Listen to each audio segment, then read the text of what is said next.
Bien,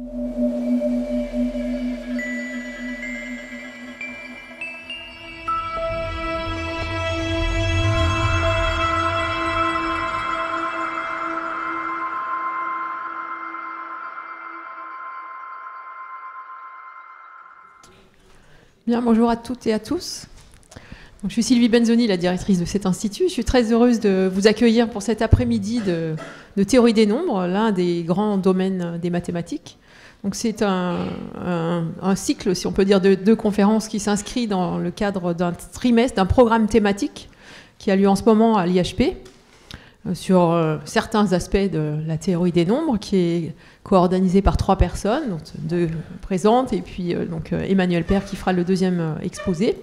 Et pour l'instant, nous allons commencer par un exposé à coloration historique par Norbert Schapacher, qui est mathématicien et aussi historien des mathématiques à Strasbourg, et qui nous fait le plaisir donc de nous raconter un petit peu l'histoire de ce domaine, pour ensuite, lors de la 2e présentation, avoir des aspects plus récents de cette discipline. Voilà, donc je laisse tout de suite la parole à Norbert. Merci beaucoup. Merci beaucoup, Sylvie. Est-ce qu'on m'entend? Oui, je pense que ça va comme ça. Donc, je vais essayer de ne pas oublier de tenir le micro. Merci de cette invitation. On a eu donc avec Emmanuel, c'est Emmanuel qui est venu vers moi, cette idée de faire en tandem 2 exposés, dont le premier est soi-disant une introduction à l'histoire du sujet, et le 2e va plus précisément dans le contexte de la recherche qui est actuellement étudiée dans cette activité à l'IHP. Le titre est certainement trop général. Il est tout à fait clair que même en 2 exposés de 45 minutes, on ne peut pas donner justice à tout ce qui est peut-être sous-entendu quand vous entendez ou vous lisez ce titre. Donc je fais par petits exemples pris comme ça au fil des siècles, et parfois je saute avant et je saute en arrière, vous allez voir, pour vous montrer un tout petit peu quelques moments historiques du domaine dont Emmanuel parlera après. Mais avant de commencer à faire ça, j'aimerais quand même faire une remarque générale qui est que, autant que je sache, parmi tous les scientifiques, tous les représentants de sciences exactes, les mathématiciens sont par nature les pires historiens. Et pour une très très bonne raison, pour une excellente raison, parce que en quoi consiste la recherche mathématique? D'une certaine manière, on a toujours l'impression d'avoir une énorme continuité. Des problèmes sont résolus qui datent d'il y a 2000 ans, 3000 ans, je ne sais pas. Et donc, on a quelque chose un aspect de continuité qui est beaucoup plus prononcé que dans d'autres sciences de la nature où parfois il faut parler de révolution, etc. Donc c'est ça l'image générale qui est projetée des mathématiques. Mais ceci n'est possible que le grand succès, le grand progrès apparent des mathématiques n'est possible que parce que les mathématiciens arrivent de manière extrêmement intelligente, innovatrice, originale, de reformuler ce que leurs prédécesseurs ont inventé, étudié, les questions qu'ils ont posées. Et c'est uniquement sous une reformulation complète, sous une nouvelle mise en problème, que la résolution va finalement être possible. Donc le mathématicien, quand il veut être un bon mathématicien au sens d'un bon chercheur qui fait progresser ce domaine qui est si actif dans la recherche actuelle, doit être un mauvais historien. Donc ça, comme ça pour commencer. Maintenant, premier temps historique, je vais remonter à peu près le milieu du 2e millénaire avant notre ère, et en Irak, donc dans le monde qu'on dit babylonien, sumérien, akkadien. Et vous savez que dans mon titre, j'avais géométrie et nombres. Je vais commencer naturellement avec les objets qui représentent certainement, on dirait généralement une constante dans ce que c'est les mathématiques, c'est-à-dire les nombres. Donc, je vous montre ça. Ça, c'est à peu près... enfin, c'est une tablette en argile sèche, à peu près la taille d'un iPhone, mais sans la technique, et qui a été donc utilisée au 2e millénaire avant notre ère, en Irak, pour, avec un stylo, faire des signes, en l'occurrence 2 signes, un clou et un chevron, qu'on voit là. C'est quoi? Qu'est-ce que vous voyez là? Sachant qu'on parle de mathématiques, sachant qu'il y a des nombres. Des clous, oui, mais donc si vous commencez par exemple, je ne sais pas si ça marchera comme ça, ouais, si vous commencez en haut à gauche là, vous avez ça, oups, pas du tout ce que je voulais. Donc ça marche mal, excusez-moi. Ça c'est pas normal qu'il fait ça. Bon, peu importe. Si vous lisez la colonne de gauche, elle commence clairement par 1, et puis par 2, et puis 3, et 4 c'est arrangé en 3 clous et puis 1 en dessous, ça fait 4, puis 3 et 2, ça fait 5, 6, 7, n'est-ce pas, 3, 3 et 1, 8, 3, 3 et 2, puis 3, 3, 3, ça fait 9, et puis quelque chose de nouveau commence, c'est-à-dire un chevron comme ça, c'est 10. Donc il y a un système, déjà en suivant la colonne de gauche, il y a un système de notation de nombres qui est tout bête, on va avec des clous, avec des traits verticaux essentiellement de 1 à 9, puis à partir de 10, on commence un nouveau signe, et après c'est 1 fois 10 plus 1, 11, 12, 13, donc ça c'est facile. Donc ça c'est la colonne de gauche du recto de la tablette, verso ça continue, et la colonne de droite, quel est le premier nombre? Maintenant on sait lire, hein? 9. Et deuxième ligne, à gauche c'est 2, et à droite la deuxième ligne c'est 18. Donc 9, 1 fois 9. 2, 18, 3, 27, donc c'est la table de 9. D'accord, on a compris ça. Et seulement, il faut quand même regarder un tout petit peu ce qui se passe quand les nombres, surtout à droite, en multipliant par 9, deviennent un peu plus grands. Par exemple, 7 fois 9, c'est combien? C'est 63. Donc, regardez le 7, et qu'est-ce qui est écrit à droite? Donc vous avez, maintenant j'ai peur de toucher à ça. Est-ce que ça a une... Ouais, voilà, très bien. Donc on est dans la ligne, qu'est-ce que je voulais dire? 7. Donc 3, 3, 3, 3, 3, 3, 3, 3, 3, 3, 3 et 1. Donc ça c'est 7. Et à droite, vous avez un clou et un espace, et puis 3 clous. Et ça doit être 63. Donc, il y a un système en base 60. Un clou pour une soixantaine, n'est-ce pas? 1 fois 60, plus 3 unités. Ça fait 63. Donc, au lieu de faire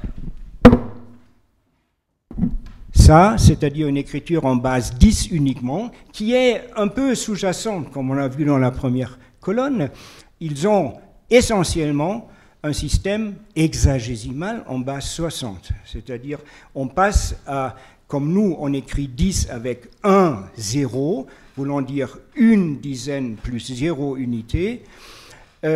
Ils écrivent, eux, le 63 comme 1 fois 60, on passe à l'ordre de grandeur supérieur, à la colonne des soixantaines, plus 3 unités. Donc c'est une écriture en base 60 qu'on a évidemment encore aujourd'hui dans notre civilisation dans 2 domaines. L'heure, une heure qui a 60 minutes, etc. Et deuxièmement, les angles, hein, enfin plus ou moins 360 degrés. Donc, et les 2 utilisations de 60 aujourd'hui dans notre civilisation viennent plus ou moins directement, c'est-à-dire extrêmement indirectement, de cette période-là, mais pas de la période dont je vais parler, c'est-à-dire milieu du deuxième millénaire, mais plutôt fin du deuxième millénaire, quand les Babyloniens se sont mis à faire beaucoup d'astronomie, où il faut à la fois étudier, mesurer de manière extrêmement précise le temps, et aussi les angles pour les positions des astres, etc. Donc aussi bien les angles que la mesure du temps est majoritairement en base 60, encore chez nous, à cause de cette influence-là. Donc on a compris comment ils font. Le choix de la base 60 est infiniment plus intelligent que notre choix de 10, qui se justifie par le nombre de doigts que j'ai. Il y a, évidemment, en français, il y a ces résidus d'une base 20, 80, 90. Hein. Donc, les Celtes avaient un système en base 20. On prend les mains et les pieds, sauf que vous ne voyez pas mes doigts de pied. Donc ça, ce sont des raisons biologiques, mais mathématiquement, 60, c'est une meilleure base si on veut faire de l'arithmétique élémentaire, parce que c'est un nombre qui a énormément de petits diviseurs. Je prends une petite question, mais normalement, les questions, c'est à la fin, oui.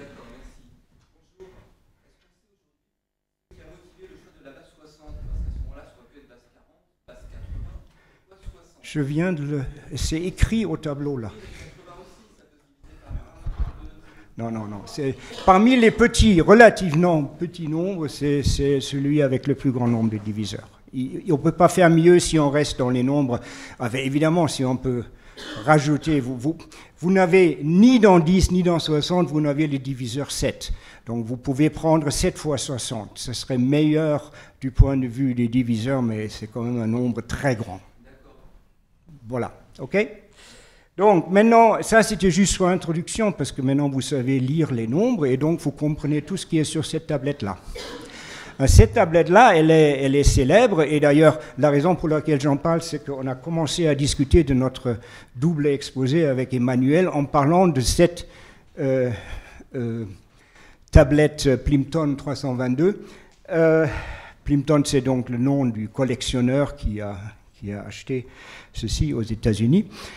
Et de la pertinence de cette table par rapport au sujet traité actuellement à l'IHP. Et donc, je parlerai de ça un peu, et après, je vais continuer dans cette... Donc, ici, vous avez plein d'écritures de nombres, comme on a vu avant, en 1, 2, 3 colonnes. Ça, c'est une colonne qui ne contient pas d'informations mathématiques, et ça, c'est juste une numérotation des lignes de 1 jusqu'à je ne sais pas quoi, donc juste le nom. Donc essentiellement, le contenu mathématique est dans ces 3 colonnes de cette tablette qu'on a, et qui est célébrissime, enfin, une fois tous les 2 ans, il y a quelqu'un qui fait une vidéo sur Facebook ou quelque chose comme ça, comme quoi il a vraiment découvert à quoi ça servait. La dernière fois, c'était il y a 2 ans, un Australien. Bon, bref, donc il y a cette célèbre tablette qui est très problématique. Vous remarquez que, contrairement à ce que je vous ai montré avant, la colonne la plus élaborée est à gauche.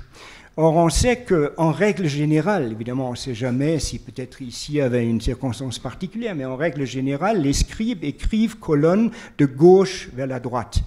Donc, et si l'idée c'est qu'il exécute un calcul en écrivant colonne après colonne, ce serait quand même très bizarre qu'il commence avec une colonne tellement compliquée pour ensuite avoir des colonnes bien plus faciles. Deuxièmement, cette tablette a été fracturée. Il y a une fracture à gauche, et il y a même une discussion si certaines marques de cette fracture sont des signes, ou c'est simplement le fait que la tablette a été cassée. Donc il y a 2 lectures différentes de la première colonne possible. Et donc là, vous voyez un peu mieux, ça c'est le dessin après l'original fait par Eleanor Robson.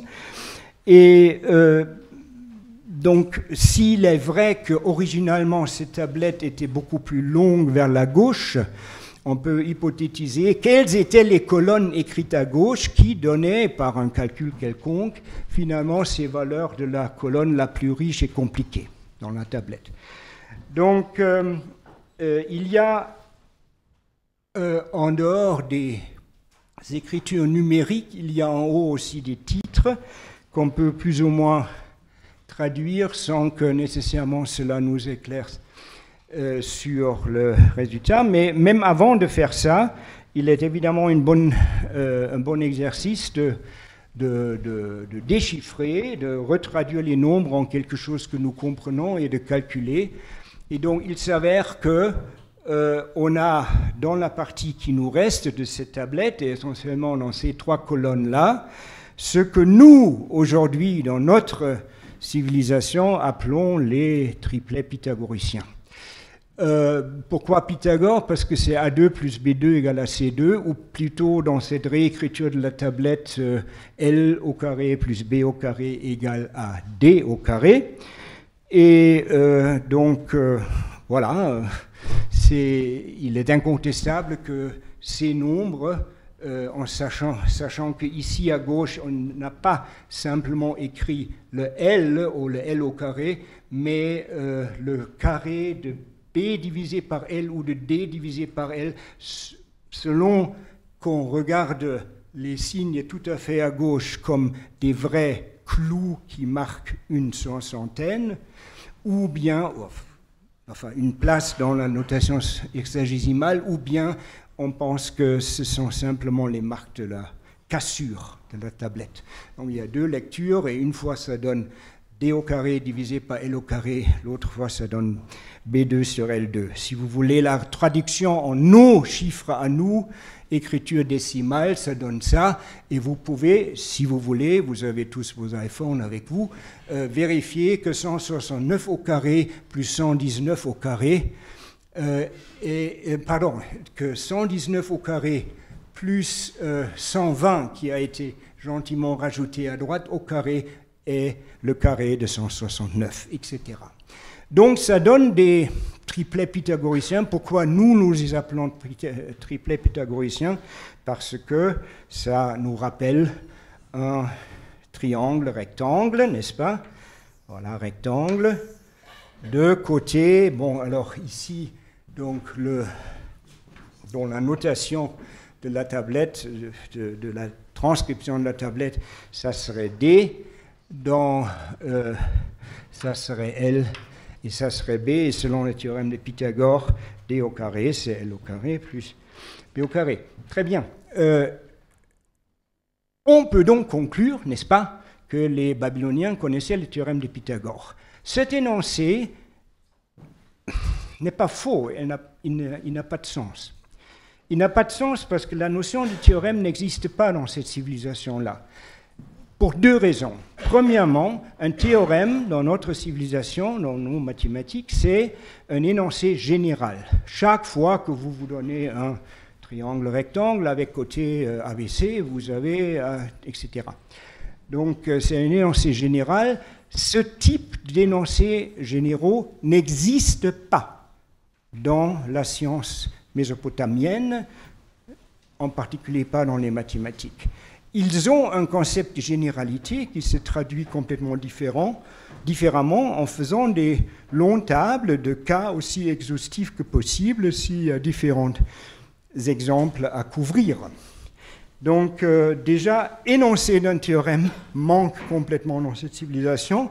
Deuxièmement, dans notre conception héritée des Grecs de l'Antiquité, un théorème doit être démontré. Donc, théorème va ensemble avec preuve, démonstration en mathématiques. Il n'y a même pas une trace de preuve dans tout ce qui nous est, ce qui est venu sur nous des tablettes mésopotamiennes. Voilà. Donc, dire qu'ils avaient ou ils n'avaient pas de théorème de Pythagore n'a pas de sens, mais ils avaient des triplets que nous appelons pythagoriciens, donc des nombres des nombres qui ont cette relation A2 plus B2 égale à C2. Donc je vous montre des dessins et des transcriptions de Helena Robson, et juste pour vous dire que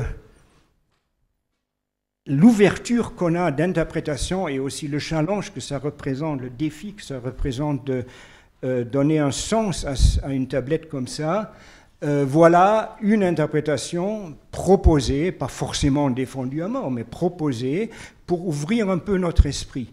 C'est-à-dire, au lieu de dire que cette tablette nous montre que pour les Babyloniens, les triplets pythagoriciens étaient un véritable domaine, sujet de recherche, et ils avaient une manière systématique d'engendrer beaucoup ou tous, enfin je ne sais pas, des triplets pythagoriciens. Au lieu de dire ça, il est tout à fait possible, en hypothétisant ce qui était à gauche de cette colonne trop riche dont j'ai parlé avant, que ça venait d'un contexte tout à fait différent, plutôt d'un contexte qui est attesté par plein d'autres tablettes de la même période, certains types d'équations quadratiques, c'est-à-dire on se donne un x et son réciproque, x est 1 sur x, et on dit par exemple l'écart entre les deux vaut 7, ou vaut grand D.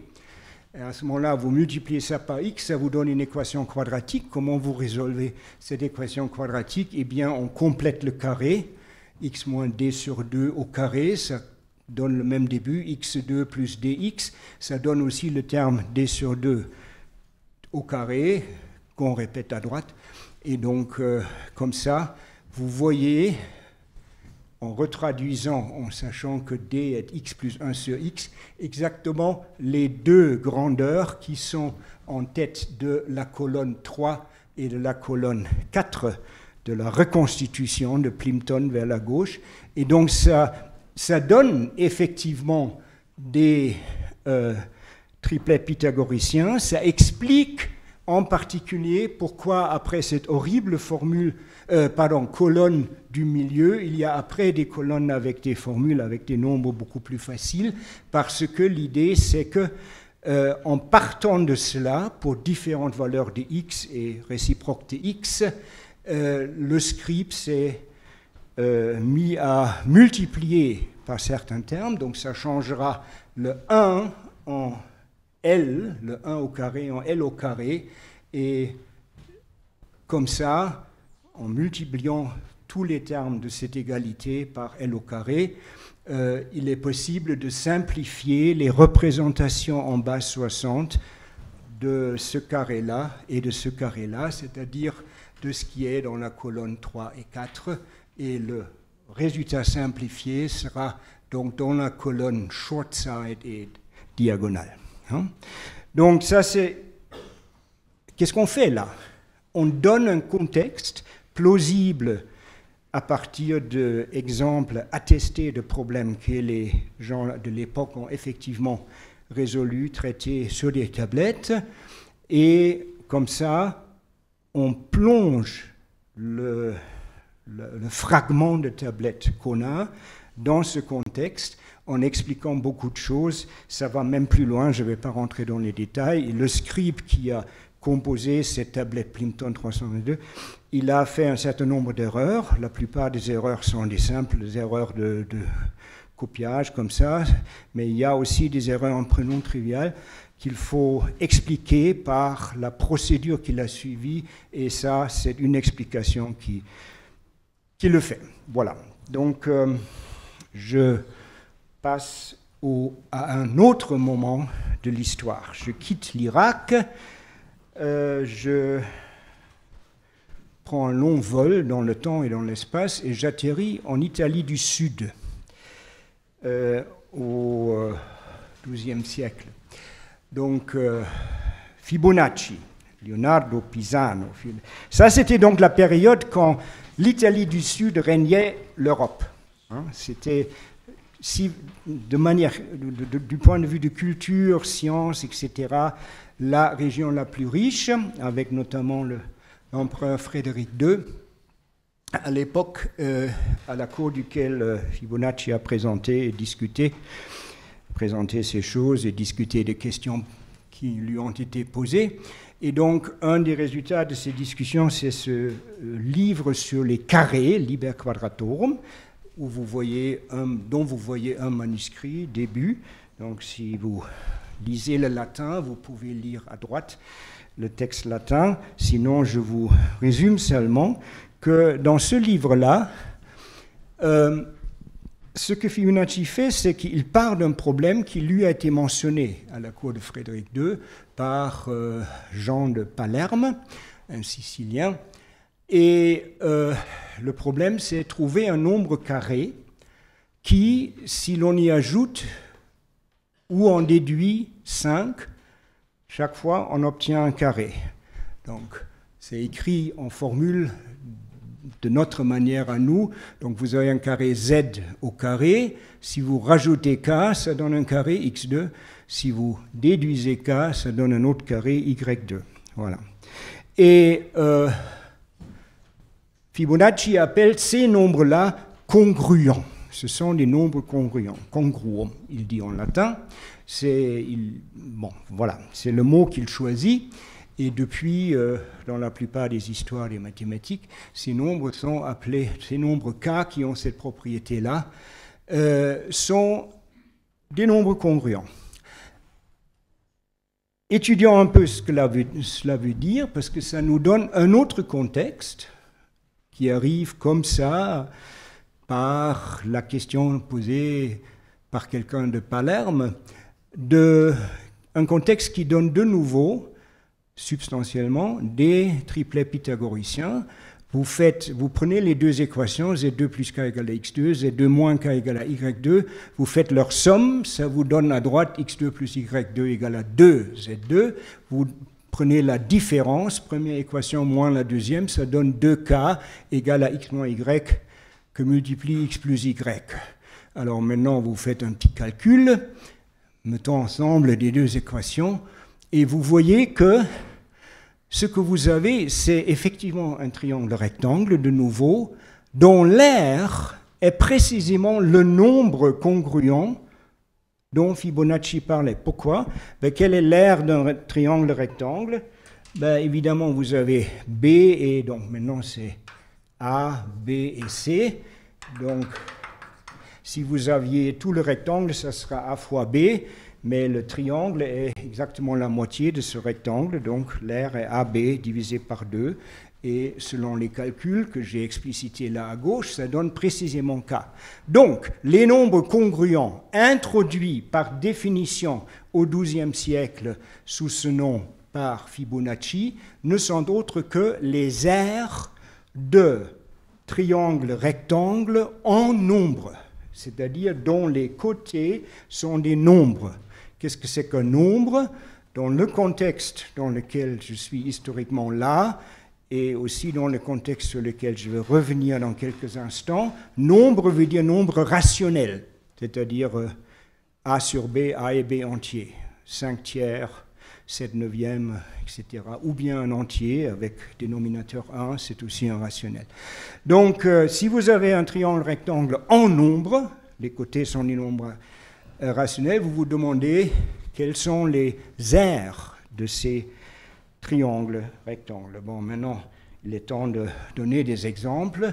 Par exemple, le célèbre rectangle où vous n'avez vraiment pas des vrais rationnels, mais des entiers comme côtés, 3, 4 et 5. 3 au carré, c'est 9, 4 au carré, c'est 16, 9 plus 16 fait 25, qui est 5 au carré, donc c'est un triangle pythagoricien, un peu plus difficile à faire dans la tête. 20 au carré plus 21 au carré, ça fait bien 29 au carré, donc voilà un autre exemple. Donc, c'est de ces triplets pythagoriciens, de ces triangles qu'on parle, et s'il faut en parler aujourd'hui dans un cours, même au niveau lycée, c'est très facile, c'est relativement facile quand même à démontrer qu'on peut. Premièrement, il y a une infinité. Deuxièmement, il est facile de donner la totalité, qui est infinie, mais d'engendrer la totalité de tous les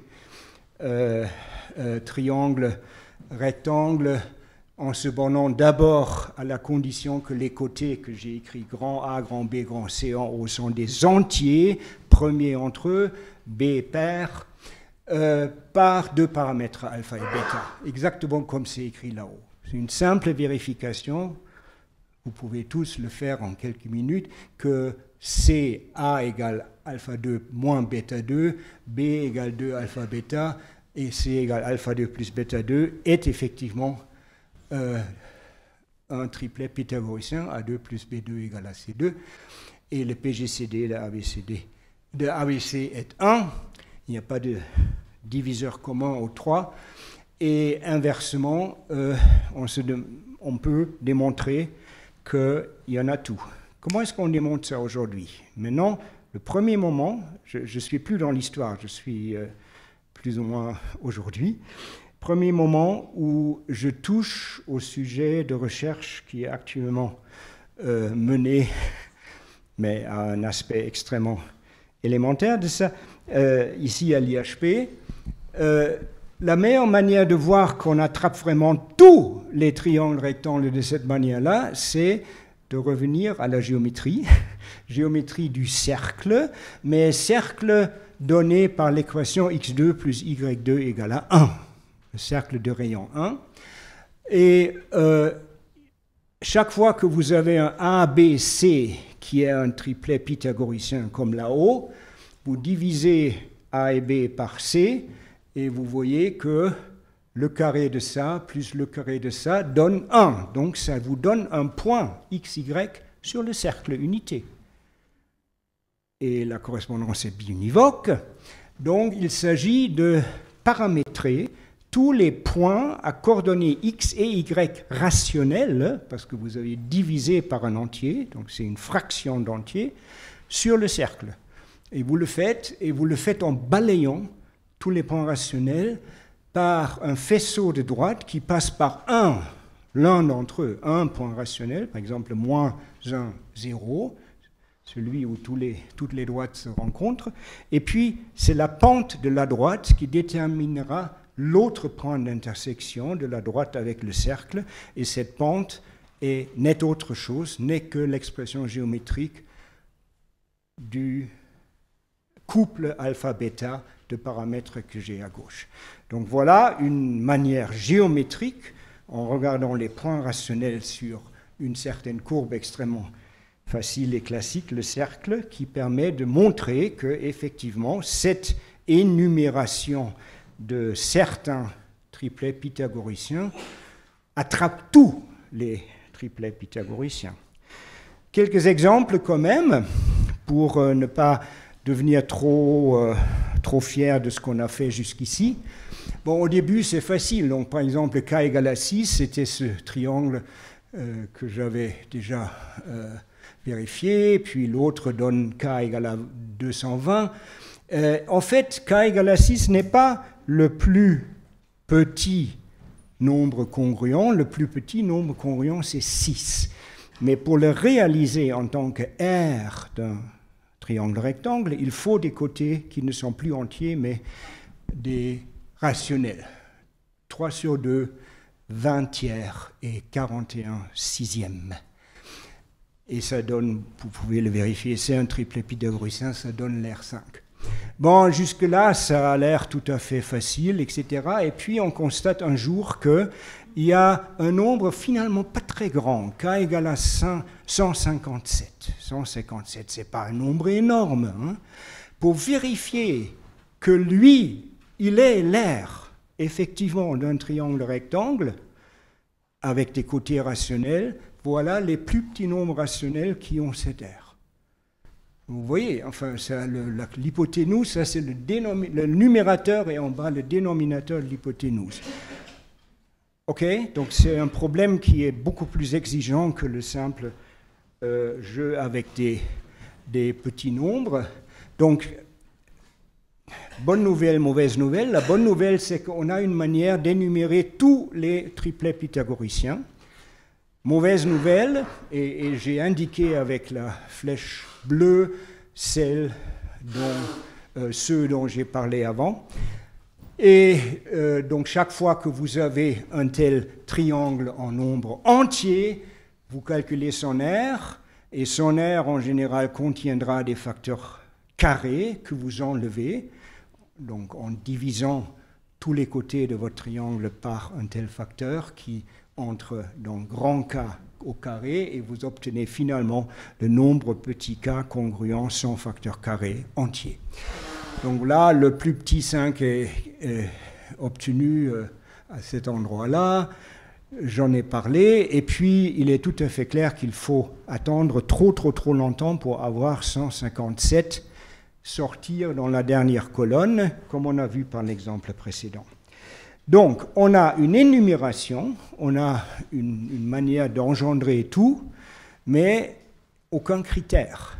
On ne sait pas combien de temps, combien de millénaires il faut attendre pour que, dans cette énumération, un certain nombre apparaisse. Et s'il n'est pas apparu au bout de 200 ans, on n'est pas sûr qu'il ne soit pas congruent pour autant. Donc, ça, c'est la situation. Donc, j'ai parlé un tout petit peu de Fibonacci avec son expression nombre congruent.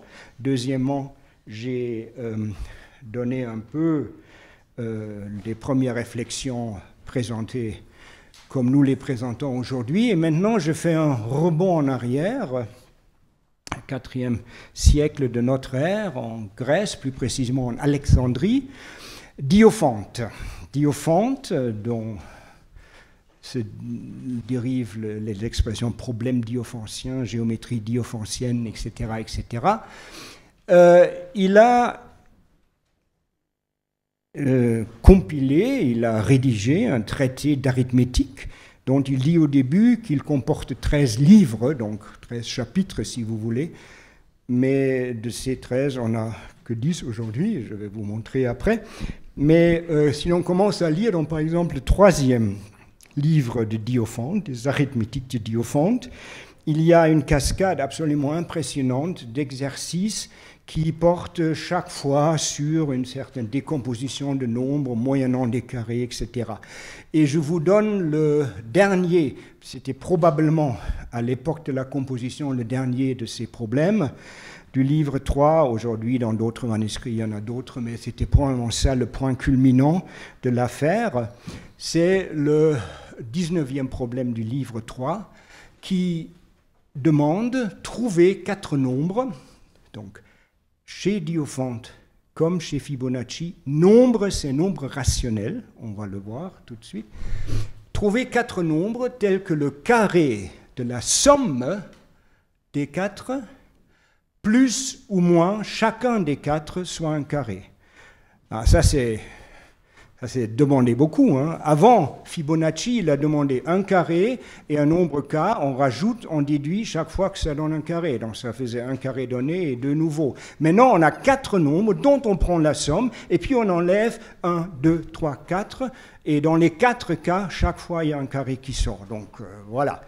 Et ça, donc là, c'est vraiment l'exemple, l'exercice où Diophante montre sa maîtrise totale du sujet. Et je ne fais pas le tout, ce serait digne de faire tout un exposé uniquement sur le 3.19 de Diophante, peu importe. Je ne fais pas ça, je dis simplement, je cite la première remarque. Avant de vraiment commencer la résolution de l'exercice, il dit, comme le carré de l'hypoténuse de n'importe quel triangle rectangle, plus ou moins 2 fois le produit des 2 côtés autour de l'angle droit des 2 cathètes, faites un carré, je cherche d'abord 3 triangles rectangles qui ont la même hypoténuse. Donc il utilise le fait que j'ai noté là, si vous avez un triplet, 4 triplets pythagoriciens, AI plus BI au carré égale C au carré, avec la même hypoténuse C pour les 4, à ce moment-là, chaque fois, vous avez ces identités-là. Et donc il cherche 4 triplets pythagoriciens de même hypoténuse, et qu'est-ce qu'il prend? 65. Pourquoi prend-il 65? Eh bien, 65, c'est... c'est quoi? C'est 5 fois 13. Voilà, 5 fois 13. Pourquoi c'est intéressant? Parce que 5, c'est 1 plus 4, la somme de 2 carrés. Et 13...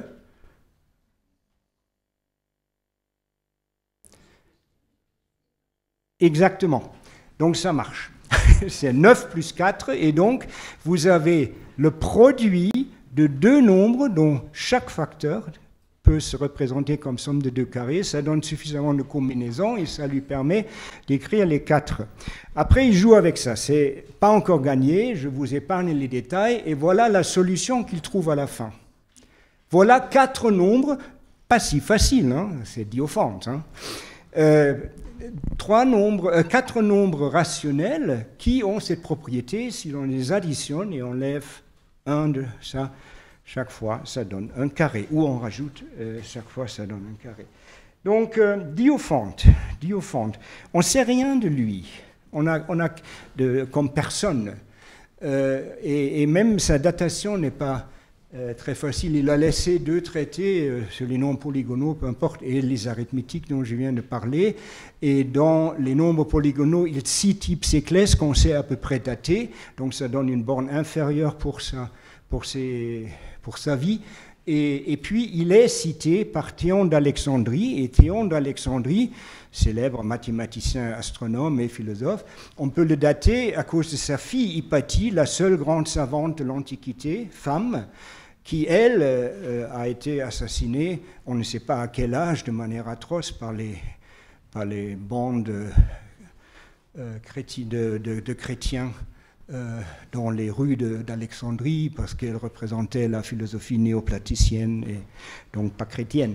À cause de cette mort violente dans les rues d'Alexandrie, on s'est daté Hypatie, donc on peut extrapoler quand a vécu son père, et son père a cité Diophante. Donc ça donne une limite supérieure pour la vie de Diophante, et essentiellement dans cet intervalle de 500 ans, on n'a pas beaucoup d'autres éléments. D'habitude, dans les encyclopédies, vous lisez qu'il est aux alentours de 350 de notre ère, mais on ne sait pas précisément. Et sur les arithmétiques, donc, comme j'ai dit, 13 livres sont annoncés. On a une dizaine, on a 4 dont on ne connaît pas le texte grec, mais uniquement une traduction arabe. C'est pas grave, parce que cette traduction arabe a été faite par Kostas ibn Lukas, c'est-à-dire un grec dont le prénom était Kostas, et donc il écrit en arabe comme en grec. Donc c'est assez facile à reconstruire ce qui était dans les manuscrits grecs. Donc ça c'est Et puis on a 6 livres des arithmétiques qui nous sont parvenus par des traditions byzantines, et quand on n'avait pas encore découvert les traductions arabes de ces 4 livres là-haut, on a pensé que c'était les livres 1 à 6 et que le reste manquait. Aujourd'hui, on sait que ce n'est pas le cas. On a 1, 2, 3, les 3 premiers grecs, puis 4 jusqu'à 7 qu'on a uniquement en version arabe, et puis il reste les 3 autres qui sont après, qui sont entre 8 et 13, et on ne sait pas où. Ça, c'est la couverture du manuscrit arabe de cette traduction qui a été découvert seulement dans les années 1970 en Mashhad en Iran. Donc c'était un rajout important à nos connaissances sur Diophante à l'époque. Donc ceci montre en particulier que Diophante était tout à fait traduit, introduit et discuté par beaucoup de savants dans le monde arabe. Et je cite un seul exemple, et en plus je ne cite pas cet exemple directement, mais la description de cet exemple en notation moderne par Anne Bouba, parce que je n'ai pas le temps de m'y étaler trop. Je vois que... Quand est-ce que j'ai commencé? Aïe, aïe, aïe. Donc je devrais Bon, je vais quand même faire un tout petit peu de Fermat, le XVIIe siècle. J'ai très mal prévu mon temps. J'ai trop raconté sur les Sumériens et leur écriture des nombres. Fermat, donc on est première moitié XVIIe siècle, contribue un vrai bouleversement à la connaissance des nombres congruents. Il démontre formellement que de manière non triviale, enfin il y a certains nombres qu'on peut exclure qui ne peuvent pas être congruents pour des raisons relativement faciles, mais là c'est difficile. Il montre qu'aucun triangle rectangle en nombre ne peut avoir l'air qui soit un carré. C'est-à-dire 1, si je divise par le carré, 1 n'est pas un nombre congruent. Et voilà la démonstration de Fermat. Et la démonstration de Fermat suit exactement cette mise en place par deux paramètres alpha et bêta, qui est d'ailleurs quelque chose que Diophante utilise tout le temps dans son ouvrage, j'ai oublié de le dire. Il a même un mot particulier en grec, Diophante, pour dire si j'ai un triangle rectangle, prenons les paramètres alpha bêta correspondants. Il appelle ça placène, former le triangle. Voilà, on prend le triangle, on suppose que l'aire soit un carré, petit r au carré, et puis on en déduit par des propriétés de divisibilité un certain nombre d'équations qu'on combine, et le résultat, c'est, peu importe les détails maintenant, il faut que je fasse un peu vite, d'ailleurs vous ne perdez rien en ne pas suivant chaque détail, l'important c'est la structure de la démonstration. On suppose que ce que je veux démontrer est faux, c'est-à-dire on suppose qu'il y a un triangle rectangle dont l'aire est le carré d'un nombre rationnel. Étant donné ça, on en construit un autre triangle qui a la même propriété, R égale un carré, mais qui est visiblement beaucoup plus petit que le premier. Point important pour Fermat, qui le distingue radicalement de Diophante, c'est une vraie nouveauté, tous les triangles sur lesquels lui il raisonne n'ont pas des côtés rationnels, mais même entiers, aucun dénominateur. Donc, on a une suite dès qu'on suppose qu'il y a un tel triangle rectangle avec côté entier dont l'aire est un carré, on a toute une suite descendante de triangles du même type, et on peut prendre par exemple leur plus petit côté ou le produit des paramètres alpha, bêta ou l'aire pour mesurer la taille, et chaque fois ce sont des entiers, et c'est une suite, ça serait une suite infinie, strictement décroissante d'entiers positifs. Ça c'est pas possible, les entiers sont discrets et bornés en bas par 0. Contradiction. Ça s'appelle démonstration par descente, et c'est le seul argument par descente qui a survécu de Fermat, parce que d'habitude, il posait des problèmes à ses correspondants et ne donnait jamais des démonstrations. Mais ça se trouve dans la marge, là où il y a une demi-page de libre dans son édition de Diophante, il a pu écrire un certain nombre de lignes qui ont presque des qualités littéraires à l'intérieur des mathématiques, qui contiennent plus que cet argument que j'en ai tiré. Mais peu importe. Donc il faut que je fasse très vite. Le point que je voulais rapidement faire après, c'est que avec Fermat, nous étions dans la première moitié du XVIIe siècle, mais il y a quelqu'un d'autre que vous connaissez tous,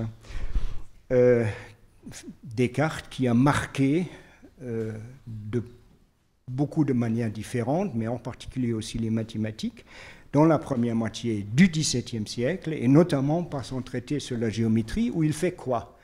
Où il prend des problèmes géométriques, problème de Pappus en 4 lignes, qui est un problème de l'Antiquité, non résolu dans l'Antiquité, il le met en forme, il les met en équation écrites de manière algébrique. Et donc on peut, en suivant cet exemple, mettre aussi en équation traité à travers une courbe dont on écrit la formule cartésienne, y2 égale à x3 moins x, exactement à la cartésienne, traduire le problème des nombres congruents. Si vous lisez juste le résultat, peu importe les arguments, l'entier, son facteur carré, petit k, est un nombre congruent si et seulement si cette courbe E indice k, c'est-à-dire la courbe donnée par l'équation y2 égale x3 moins k au carré x, admet une infinité de points à coordonnées rationnelles. Si vous regardez ce théorème, une réaction naturelle serait « mais qu'est-ce qu'il vous raconte là ?» On a un problème, savoir s'il existe un triangle rectangle dont l'aire est à un carré près le petit k. Et maintenant, il nous annonce comme grand résultat nouveau que c'est congruent si et seulement si cette courbe-là à une infinité de solutions rationnelles. Donc ça n'a pas l'air d'être une avancée formidable. Toujours est-il que c'est ça qui a, dans la deuxième moitié du XXe siècle, conduit à un progrès tout à fait impressionnant par rapport au problème des nombres congruents. Donc, il y a une situation ici différente. J'avais une fois évoqué une courbe, le cercle, de la manière cartésienne, x2 plus y2 égale à 1, avec son équation. J'ai maintenant une autre courbe. Et cette autre courbe ressemble à ce qui est dans cet ex-libris du théoricien nombre Hensel, deuxième moitié 19e et début 20e siècle, qui a beaucoup apporté comme progrès dans ce domaine, c'est-à-dire cette nouvelle courbe que j'ai introduite pour caractériser les nombres congruents. Donc là, pour le cas k égale à 1, elle ressemble à ça. C'est donc donné, vous voyez, il y a x puissance 3 par une courbe cubique, ce qui fait que, contrairement au cercle, si vous donnez une droite générique, elle ne coupe pas en deux, comme le cercle, mais en 3 points. Et ça, c'est extraordinaire, parce que si vous fixez P et Q sur votre courbe, par exemple rationnelle, 2 points dans le plan, ça savait déjà Euclide, détermine une droite. Cette droite, parce que la courbe est cubique, coupe en P et Q, et donc aussi dans un autre point. Alors, cet autre point est donc quelque chose qui nous est donné par la courbe et par les 2 points P et Q. Et donc, ce qu'on fait, c'est qu'on introduit une structure arithmétique, loi de groupe, sur cette courbe elliptique que j'ai notée par ce plus étoilé. Et si jamais il n'y a pas P et Q distincts, mais juste un P', un autre point sur la courbe que vous voulez doubler, c'est-à-dire additionner selon cette structure avec lui-même, vous faites pareil, au lieu de prendre la droite par P' et P', c'est la tangente à la courbe au point P', et puis vous faites encore un renversement de Y et moins Y. Je termine en sautant vraiment sauvagement vers le tout début du XXe siècle, 1901, Henri Poincaré, nous sommes à l'IHP ici, Henri Poincaré publie, c'est pas du tout son seul article, il n'est pas connu pour ses contributions à l'arithmétique, mais il y a tout le 5e tome de ses œuvres qui est plein d'articles sur l'arithmétique, mais ça c'est le seul article où il inaugure, dans un certain sens, le domaine qui est actuellement traité ici à l'IHP, c'est l'introduction de la notion arithmétique sur les courbes algébriques, c'est-à-dire la géométrie algébrique arithmétique introduite à part entière dans cet article.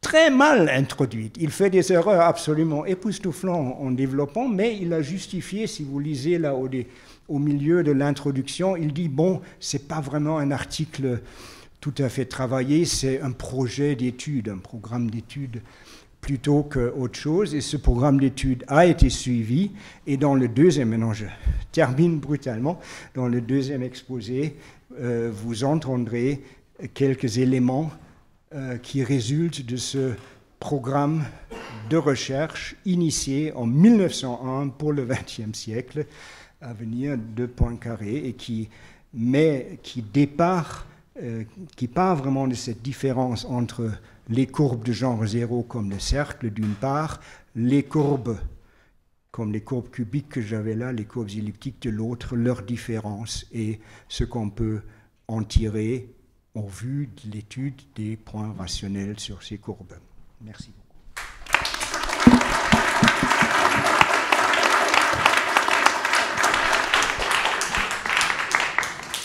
Merci pour ce voyage dans le temps et dans l'espace. Alors, des questions, on a le temps d'en prendre quelques-unes. Excusez-moi pour la question, mais en tant que prof de maths, ancien prof de maths, en parlant de géométrie et de nombres, je pense à définir l'unité de mesure.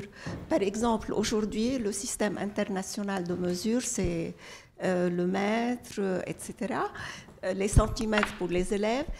Qu'en est-il du temps des anciens? des Babyloniens, ce qu'on a pris au début de la conférence. Parce que là, vous avez signalé le triangle rectangle, donc pour moi, il faut en même temps préciser l'unité de mesure utilisée par le passé. D'accord, très bien.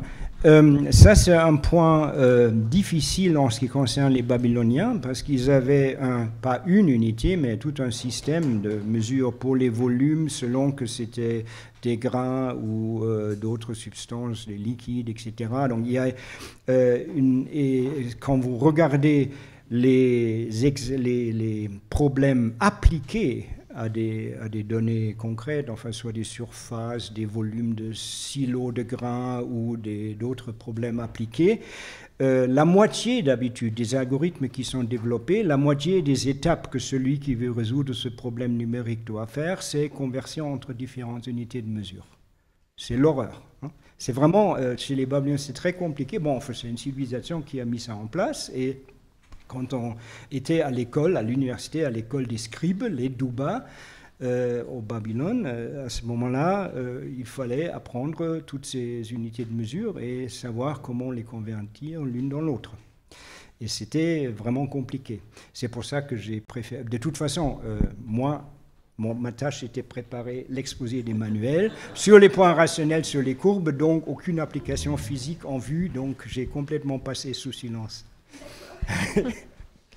Une autre question?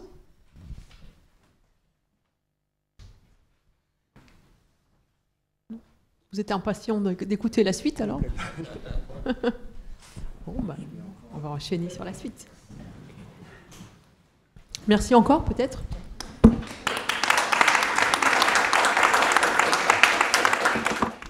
Voilà, donc on va enchaîner donc, avec Emmanuel Père. Donc l'un des organisateurs du trimestre thématique en cours, et donc il est mathématicien en poste à Grenoble, et donc il va rentrer un petit peu dans les thématiques de recherche actuelles sur les points rationnels. Oui, alors ça va rester relativement historique quand même. Donc je vais reprendre l'histoire là où elle a été laissée, donc au tout début du XXe siècle, du siècle dernier donc. Mais comme point de départ, je ne vais pas prendre le travail de Poincaré, comme j'aurais sans doute dû le faire, mais plutôt de quelqu'un de contemporain, mais qui était avec un point de vue assez différent de Poincaré, c'est-à-dire un point de vue qui se voulait beaucoup plus formel dans l'approche des mathématiques. Alors, la première chose que je vais faire, on a vu différentes équations. Hein. On a vu x2 plus y2 égale z2, les triplets pythagoriciens. On a vu quelques exemples de degré 3 qui se trouvaient d'ailleurs déjà chez Diophante. Dans certains problèmes de Diophante, il y avait déjà des problèmes de degré 3. Et là, je veux avoir une expression absolument générale de ce qu'on appelle maintenant équation diophantienne, bien que cette forme générale, évidemment, soit beaucoup plus contemporaine et ne remonte pas réellement à Diophante. Mais ceci dit, dans Diophante, on trouve de nombreux exemples de telles équations. Alors la forme la plus générale, ça consiste à regarder une équation où toutes les opérations, disons, on fait une équation avec des additions et des multiplications, et on combine, et ça donne la forme suivante. Donc A1 multiplié par, alors x1, xm, ça va être les inconnus, donc on va avoir m inconnus. Donc jusqu'à maintenant, on avait 2 inconnus, 3 inconnus, et là, on va passer directement à m inconnus. Et puis, chaque inconnu peut être à une certaine puissance. Donc, vous voyez, x1 à la puissance n1, 1, x2 à la puissance n2, 1, etc., xm à la puissance nm1. Et puis, devant chaque produit d'inconnu, on a des constantes qui sont notées ici A1, AR, et qui sont des constantes entières. Voilà, donc ça couvre à peu près toutes les équations qu'on a vues jusqu'à maintenant. Alors évidemment, il y a la convention que si on met une inconnue à la puissance 0, ça veut dire que c'est la constante 1. Voilà.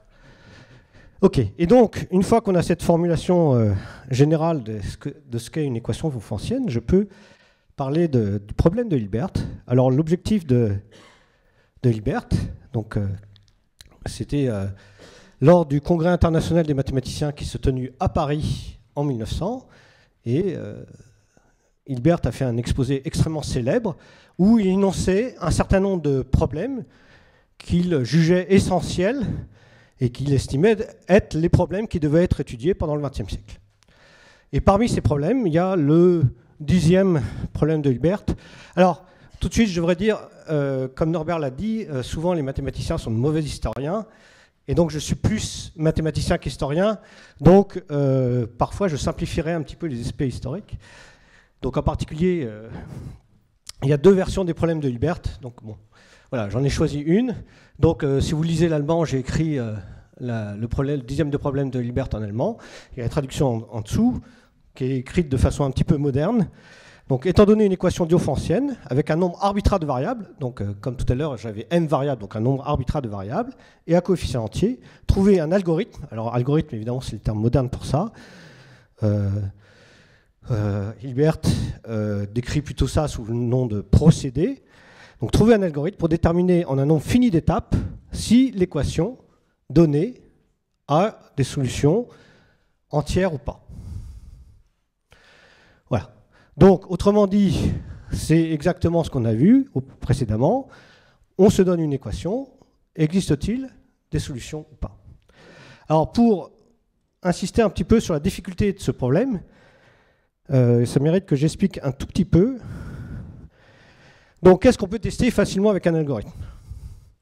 Donc là, je vous ai donné un exemple d'équation. Donc, l'équation ici, c'est x à la puissance 4 plus y à la puissance 4 plus z à la puissance 4 égale t à la puissance 4.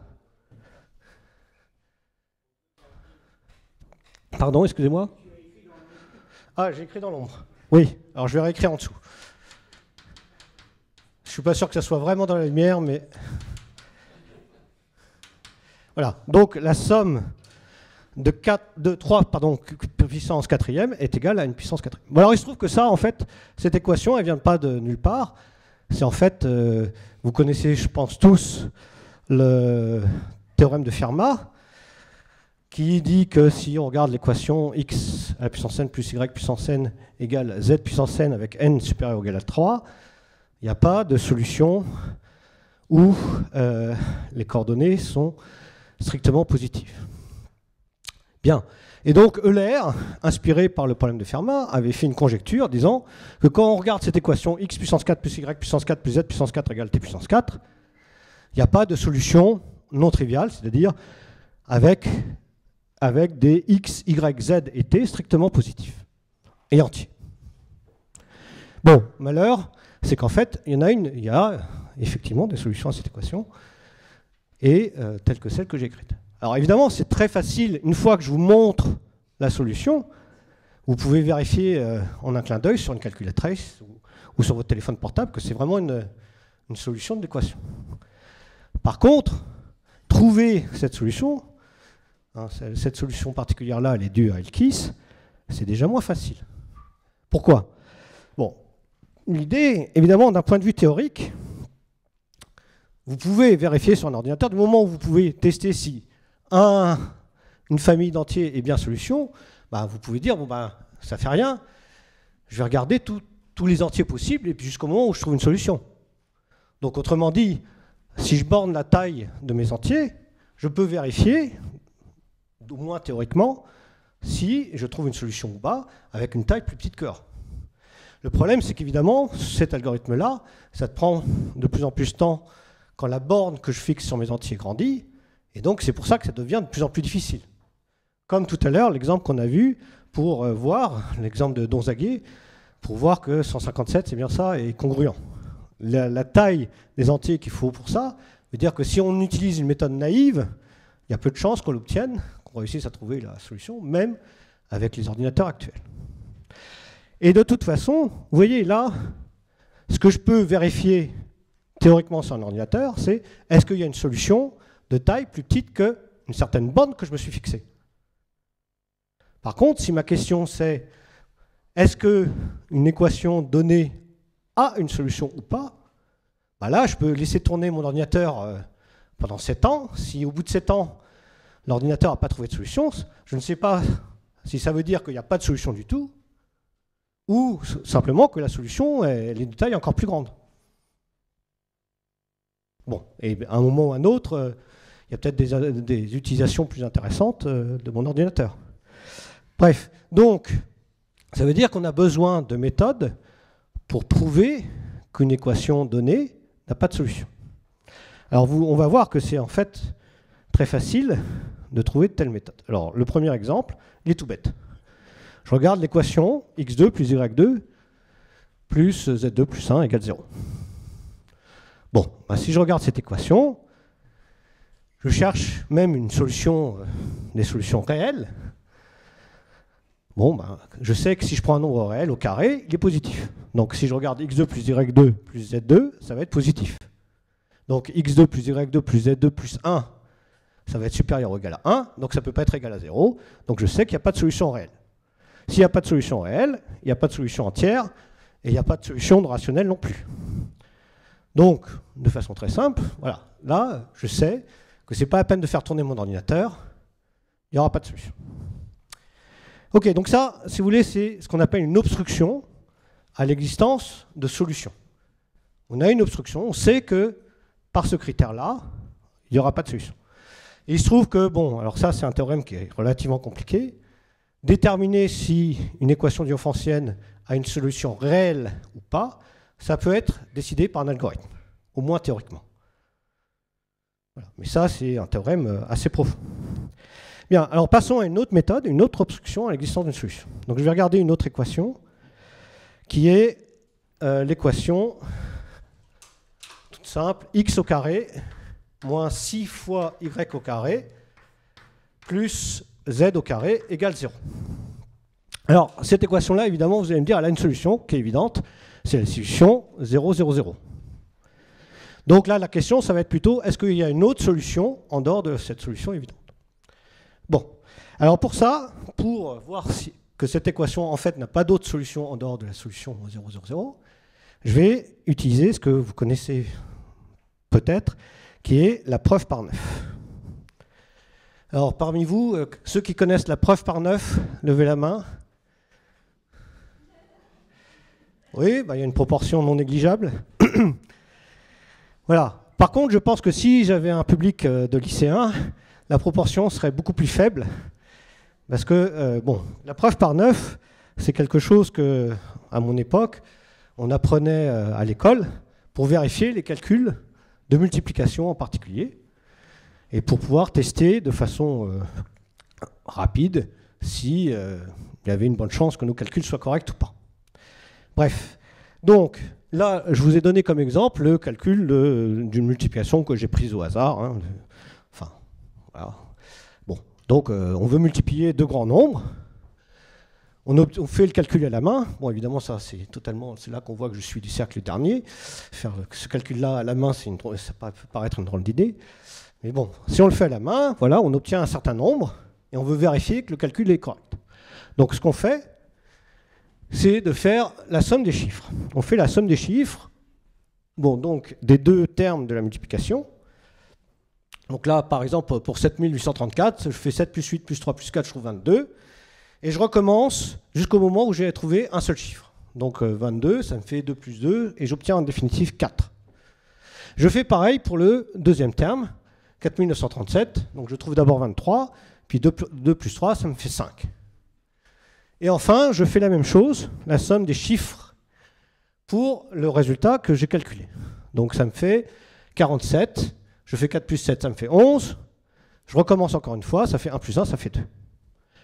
Et alors, ce qui est remarquable, c'est que si je fais, donc ici, vous voyez, j'ai obtenu 4 pour le premier terme, 5 pour le premier terme, je fais le produit de ces sommes de chiffres, donc ça fait 4 fois 5 égale 20, je fais 2 plus 0, et ça me redonne le chiffre 2, qui est celui que j'avais aussi pour les sommes des chiffres du produit. D'accord? Donc j'obtiens, ce qui est remarquable, c'est que j'obtiens ici et là la même chose. Bon, et vous pouvez refaire l'expérience avec d'autres nombres, et vous verrez qu'à chaque fois, ça marche. C'est-à-dire que si votre calcul est correct, évidemment, si vous vous trompez, ça ne va pas marcher, mais si votre calcul est correct, quand vous faites l'opération, vous trouverez le même chiffre en faisant la somme des chiffres. Alors, ça mérite d'être expliqué. Donc, je vais vous donner un argument pourquoi c'est vrai. Donc, l'idée est la suivante, c'est que quand je regarde 7834, bon, qu'est-ce que c'est que l'écriture en base 10? C'est 7 fois 1000 plus 8 fois 100 plus 3 fois 10 plus 4. Et puis 1000, 1000 c'est 1 plus 999. Donc 1000 c'est 1 plus 9 fois 111. Donc du coup, je vais avoir que 7834, c'est égal à 7 plus 8 plus 3 plus 4 plus 9 fois quelque chose. Et en quelque sorte, peu importe ce quelque chose. Donc autrement dit, 7834, c'est égal à la somme des chiffres plus 9 fois quelque chose. Bon. Et je peux faire la même chose pour les autres. Okay. Donc en quelque sorte, j'ai donné une notation, hein, ça c'est l'habitude en maths. Dès qu'on a une notion, on donne une notation.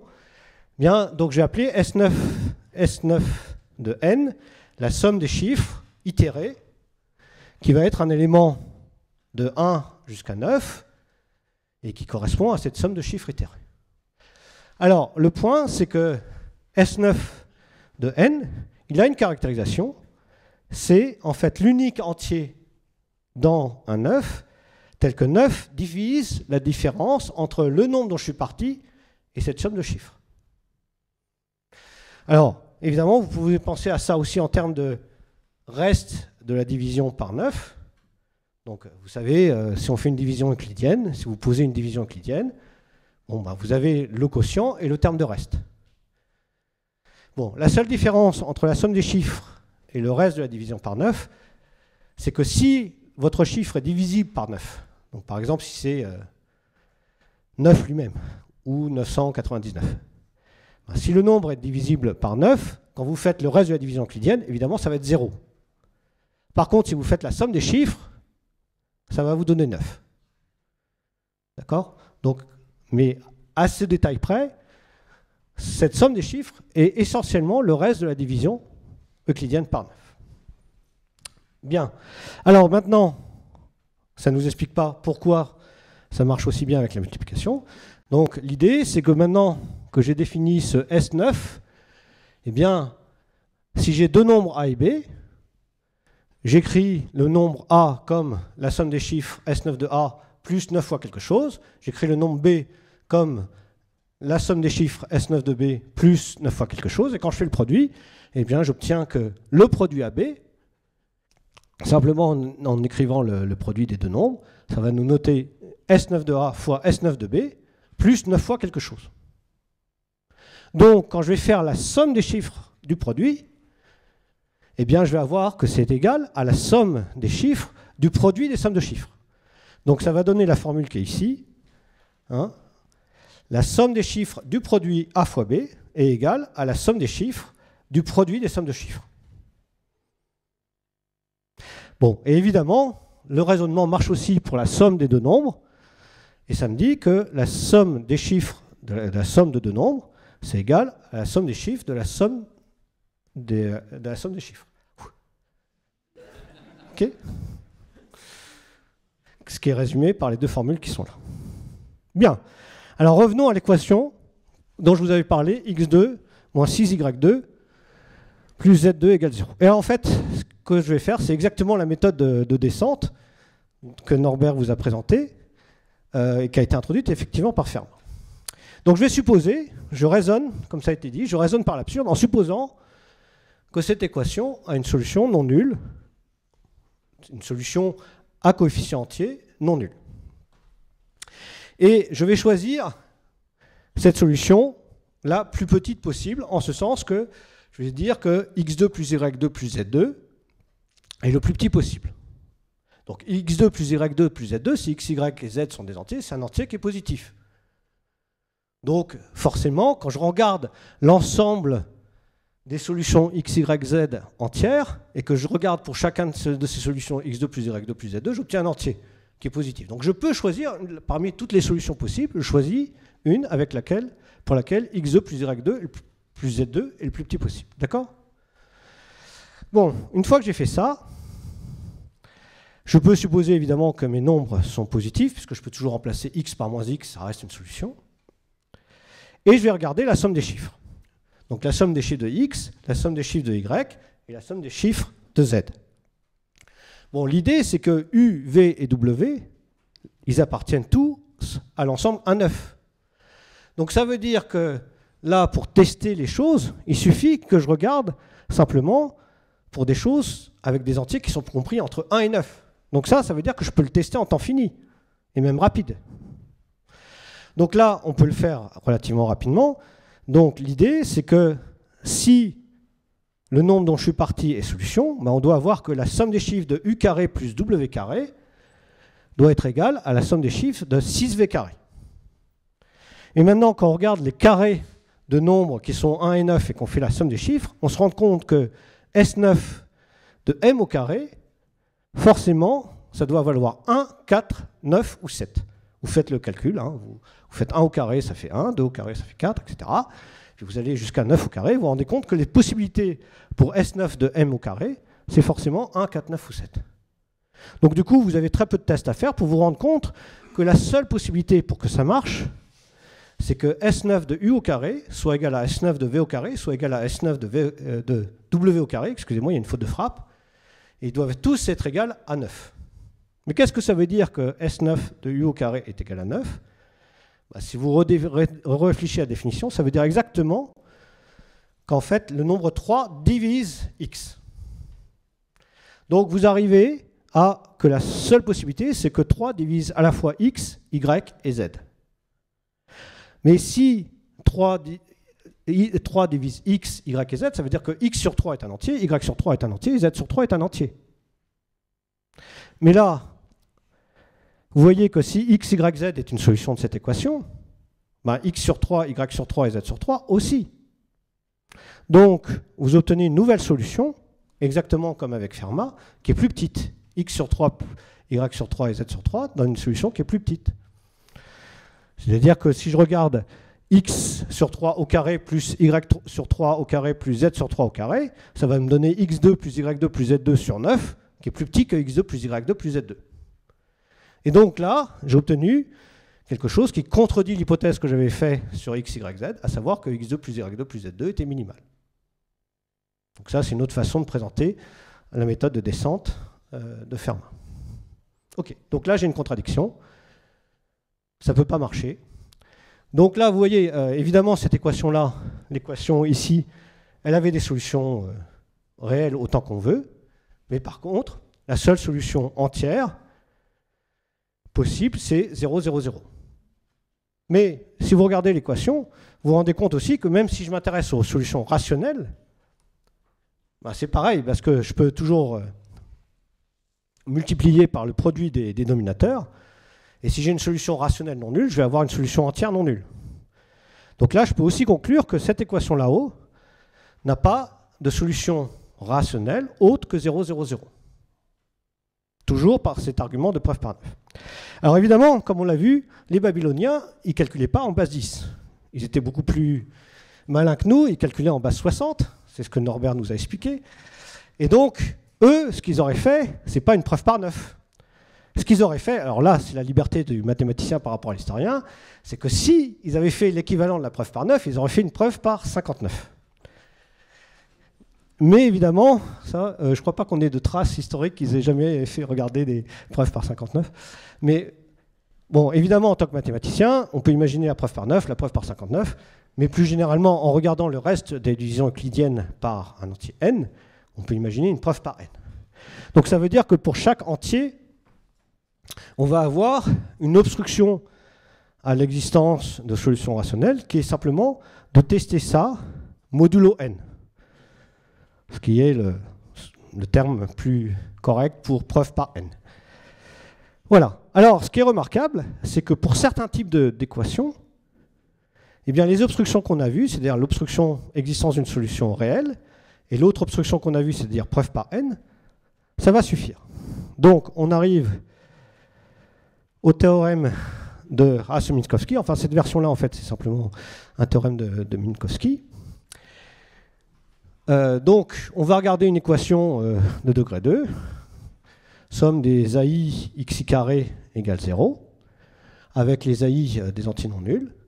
Et il y a en fait équivalence entre dire qu'il y a une solution à coordonnées rationnelles différente de la solution évidente 0, 0, 0, et dire qu'il n'y a pas d'obstruction, il n'y a pas de solution ou, je répète, il n'y a pas de solution autre que 0, 0, et équivalent à soit il n'y a pas de solution réelle, soit il y a un entier n tel que la preuve par n montre qu'il n'y a pas d'autre solution que la solution 0, 0. Autrement dit, les obstructions qu'on a vues suffisent à déterminer s'il y a des solutions non triviales ou pas. Voilà. Alors, vous allez me dire, comme tout à l'heure, bah, oui, mais à quoi ça avance? Parce qu'au lieu d'avoir à vérifier qu'il n'y a pas de MUPLAY de solution, là, je suis obligé de vérifier la preuve par M pour toute M. Donc ça, quand on voit ça, on se dit, bah, le progrès, il n'est pas clair. Bon, il se trouve qu'en fait, il y a un résultat qui permet de montrer qu'il n'y a pas besoin de faire toutes les preuves par n, il suffit de s'arrêter à un certain n explicite, qui dépend évidemment des coefficients de l'équation. Mais donc, en utilisant ça, ça nous donne que en fait, la condition 2 peut être testée sur ordinateur. Donc, sur un ordinateur, peut décider si l'équation de degré 2 que je me donne a des solutions non triviales ou pas. Voilà. Donc, ce qui est intéressant, c'est que ce théorème de Minkowski, c'est un théorème qui date de 1890.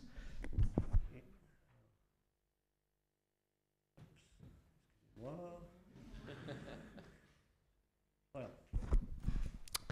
Donc, en fait, c'est un théorème qui est une conséquence de cet article de Minkowski. Et le rapport sur cet article de Minkowski, qui est paru dans Centralblatt, est signé de Hilbert. Donc ça prouve que Hilbert connaissait très bien ce résultat de Minkowski. Et il faut voir que ce résultat de Minkowski est très peu de temps, finalement, enfin, relativement peu de temps, avant l'exposé de Hilbert au Congrès international des mathématiciens. Donc on peut supposer, enfin, on peut imaginer, liberté encore du mathématicien, on peut imaginer que Hilbert, ce résultat de Minkowski l'est influencé pour dire que ça devait être possible de trouver des algorithmes pour le dixième problème qu'il a posé. Bon. Voilà. OK. Donc, au moins pour les équations de degré 2, on peut dire que tout se passe bien. Alors là, je vous ai représenté là, sur ce dessin, là, le cas de points rationnels sur bon, en fait, un ellipsoïde. Donc voilà, j'ai choisi des points rationnels. Donc les points coloriés sont des points rationnels sur quelque chose qui est proche de la sphère. Bon, j'ai borné la taille des solutions pour que c'est... Alors si je ne bornais pas la taille des solutions, il se trouve qu'en fait, les solutions rationnelles sur la sphère rempliraient entièrement la sphère. C'est-à-dire que la sphère serait uniformément remplie par les points rationnels. J'entends par là, ça serait dense, pour ceux qui savent ce que dense veut dire. Voilà. OK. Donc, tout se passe bien pour les équations de degré 2. Et alors, est-ce que ça se passe bien en général? Bah, évidemment, comme d'habitude en mathématiques, les choses se compliquent quand on essaye de franchir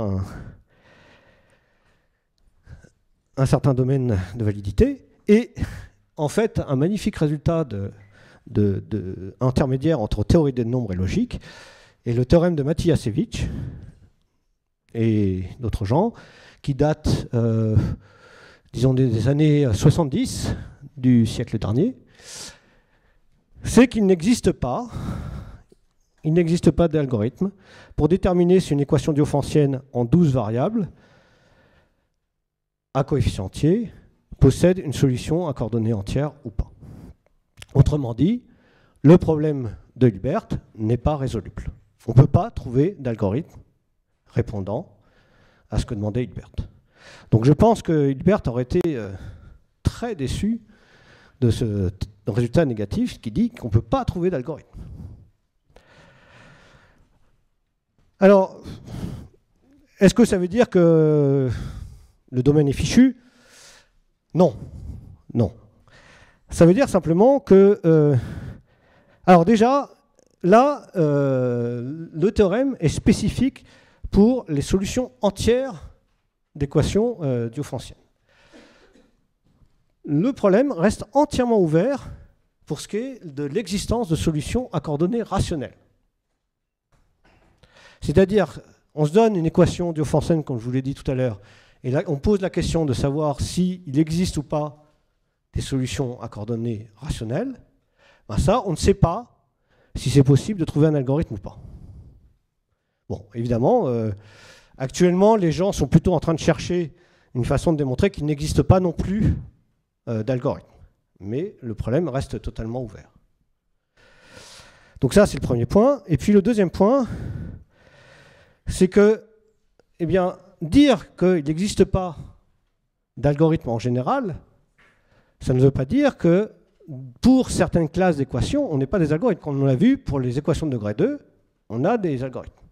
Donc là, l'idée de la recherche actuelle, c'est plutôt de se dire, bon, ben, on va se donner une certaine classe d'équations et déterminer si cette classe d'équations, on peut trouver un algorithme pour cette classe d'équations. Et là, va rentrer en ligne de compte des critères qui sont essentiellement géométriques. Tout à l'heure, Norbert vous a parlé très brièvement du cas des courbes, où il y a une notion géométrique qui s'appelle le genre qui intervient. Eh bien, en fait, Lang a énoncé des conjectures assez générales qui utilisent des critères géométriques pour dire, voilà, ce type d'équation devrait avoir plutôt tel genre de comportement et on devrait pouvoir espérer ce type sur l'ensemble des solutions rationnelles des équations. Alors là, évidemment, j'agite les mains et je reste dans le vague, mais c'est ça la démarche, c'est-à-dire utiliser des approches géométriques pour avoir une classification en quelque sorte des systèmes d'équations. Et une fois qu'on a cette classification géométrique des systèmes d'équations, là, pour certains types d'équations, on aura des algorithmes. Bien. Alors maintenant, à quoi cela sert-il? Alors, bon, comme vous avez vu, c'est un problème qui est en quelque sorte très vénérable, qui a une histoire longue. Donc déjà, ça c'est une bonne motivation pour continuer la recherche dessus. Mais on peut quand même se demander pourquoi on va utiliser l'argent des contribuables à payer des mathématiciens comme moi, à organiser des trimestres comme il y en a un actuellement, pour discuter d'équations diophantiennes et des solutions rationnelles d'équations diophantiennes. Alors, le point, c'est que... Alors, j'ai mené une recherche, alors je ne sais pas si Norbert, en tant qu'historien et donc ayant des connaissances d'histoire, pourra me donner une référence précise, mais j'ai cherché à un moment à trouver une référence d'un mathématicien qui aurait dit effectivement qu'il avait choisi tel domaine des mathématiques parce que cela n'avait pas d'application. Et j'ai cherché ça et j'ai jamais trouvé aucun mathématicien qui ait explicitement dit ça. Ouais. Bon, peut-être Hardy, mais moi j'ai pas trouvé de référence explicite disant ça. Par contre, donc mon sentiment, c'est plutôt que la majorité des mathématiciens, il y a peut-être quelques exceptions quand même, la majorité des mathématiciens considèrent que leurs maths sont applicables. Donc applicables, ça ne veut pas dire que l'application, elle est là, immédiate. Ça veut dire qu'éventuellement, dans le futur, il y aura une application. Et alors, ce qui est très frappant pour ce domaine-là des équations diophantiennes, c'est que c'est un domaine qui est, vous l'avez vu, extrêmement théorique par nature. Ce qui est très étonnant, c'est que ce domaine qui est extrêmement théorique par nature a des applications concrètes, d'un point de vue algorithmique notamment, concrètes qui sont utilisées actuellement, tous les jours, par toutes les personnes. Quelles sont les personnes ici, parmi les gens qui sont ici, quels sont ceux parmi vous qui utilisez tous les jours, disons, la réduction modulo M? Levez la main. 3 personnes. Qui parmi vous a un téléphone portable? Levez la main. Bon, pratiquement tout le monde. Bon, mais tous ceux qui ont levé la main pour dire qu'ils avaient un téléphone portable utilisent tous les jours la réduction modulo M, sans le savoir.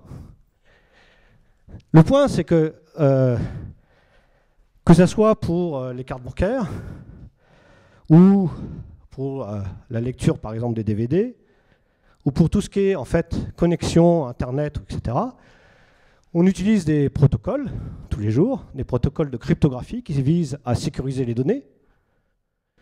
Et tous ces processus de sécurisation de données sont basés sur justement des preuves par N, c'est-à-dire des réductions modulo N. En particulier, le protocole le plus utilisé actuellement en cryptographie qui est RSA, est un protocole qui est basé sur la réduction modulo le produit de deux nombres premiers. Alors évidemment, le produit de deux nombres premiers, ce n'est pas 10, parce que ce serait un peu petit, mais c'est le produit de deux grands nombres premiers. Ok, donc en fait, voilà, c'est quelque chose qui, a priori, est totalement théorique, qui a été développé initialement par des matheux pour des raisons qui n'étaient pas des raisons d'application directe. Enfin, pour les Babyloniens, comme on a vu, ce n'est pas très clair, mais globalement, c'est ça. Mais qui, en fait, dans la réalité, sont utilisés dans toutes les applications de communication actuelles. Alors, est-ce que c'est la raison pour laquelle je m'intéresse à ce domaine-là? Bon, je vais être franc. Personnellement, si je m'intéresse à ça, ce n'est pas pour les applications. Si je m'intéresse à ce domaine, c'est avant tout pour la beauté du domaine. Donc là, le dessin qui s'affiche, c'est un exemple d'une équation sur laquelle j'ai moi-même travaillé. Donc là, c'est, eh bien, on avait vu les courbes elliptiques tout à l'heure. Eh bien là, c'est une surface qui est obtenue en faisant tourner une courbe elliptique autour de son axe de symétrie, et on regarde les points rationnels sur cette surface. Et ce qui se passe, c'est qu'on peut dénombrer le nombre de solutions de taille bornée et estimer le nombre de solutions. Et c'est exactement un travail sur lequel, moi, personnellement, j'ai fait de la recherche relativement récemment. Voilà. Je crois que j'ai fait le tour, et donc je vais passer aux questions.